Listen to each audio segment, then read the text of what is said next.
ह्या चोरांले ताण दिले आम्हाला, वालच चोरून घेऊन जातात.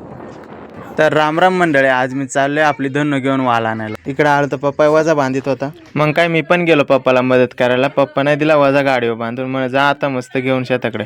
शेताकडे जाता नाही मला ही पोरा भेटली, त्यांच्या दगडा व्हायचं काम चालतं. बघा ना किती बारीक मेहनती पोरात.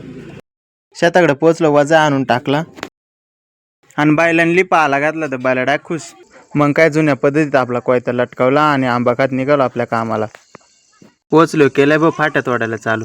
तुम्ही म्हणशाल येऊ फाट्या काय करतो. तर मित्रांनो, विषय असे, आम्ही आहे गावाकडे राहणारे. आमचा 50% जीवन हा ना निसर्गावर डिपेंड आहे. आम्हाला फाट्या जाळायला लागत आहे स्वयंपाकासाठी, पाणी तापवायसाठी.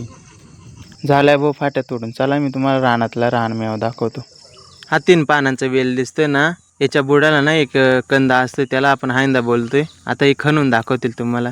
आणि याचं असं आहे ना, हा आयुर्वेदिक आहे नाही का, ज्याला भूक लागत नाही त्यांना खाल्लं तरी भूक लागते. हे बघा याने खणून काढला. हे बाहेरून पाहिलं तर असं दिसतंय.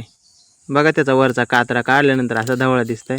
बघा नियन खा सुटलाय, भारी लागत आहे एकदम खायला. ह्या गड्यानं इकडे 2 खोदून काढले ती, आणि तेवढ्या तिकडे लाल्याचा बोट कापला. मग काय टणटणीचा पाला माळला, आपला गावठी औषध मग काय लावला त्याच्या बोटावरती, टाकला बांधून. आपलं काम झालं. मग निघालो घरी. थोडं चायचं देठही भेटलं होतं, तेवढ्यात नियाने झाडं चाडलं होतं. मग काय त्यानं भरपूर जांभळा तोडली, चांगली पिशी भर. बघा बरं कशी काळी जांभळा ती. जांभळा खाऊन झालो, सगळी गाडीवर बसवली. मग काय निघालो घरी. व्हिडिओ आवडली असेल तर लाईक, शेअर आणि फॉलो नक्की करा बरं का.